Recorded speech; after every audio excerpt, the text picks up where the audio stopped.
अमृता फडणवीस सध्या आमच्या सोबत आहे। मॅम, आज तुमच्या हस्ते महिलांच्या सन्मान झालात, काय प्रतिक्रिया?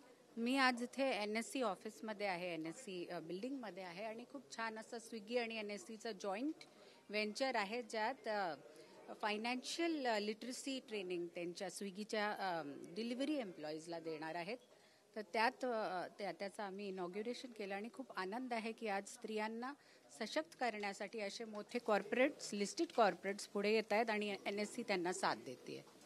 दिल्लीमध्ये विधानसभा निवडणूक होणार आहेत आणि लाडकी बहीण सारखा योजना अरविंद केजरीवाल पण लागू करणार आहेत, त्यांनी हा दावा केला आहे। तर महाराष्ट्र सरकारच्या फडणवीस साहेबांच्या योजनाच्या कॉपी करत आहेत का, तुमचं काय म्हणणं आहे? चांगल्या गोष्टी कॉपी जरी झाल्या तर त्याच्यात मला काही इश्यू नाही वाटत। आम्ही पण MP ला पाऊंड केलेलं असेल, आम्हाला पाऊंड कोणी केलं तर त्यात मला काही इश्यू नाही वाटत। काल राहुल गांधी मुंबईत महाराष्ट्राला आले होते आणि त्यांनी सांगितले की जे सूर्यवंशीच्या हत्या झाल्या त्याच्या मागे देवेंद्र फडणवीस यांचा हात आहे, असा त्यांनी आरोप केला राहुल गांधी यांनी। तुम्ही राहुल गांधींना सिरियसली घेत असाल तर तुमचा वेळ तुम्ही वेस्ट करताय, मी एवढंच सांगू शकतो। कॅमेरामॅन खंडूसह गोविंद ठाकूर, TV9 मराठी, मुंबई।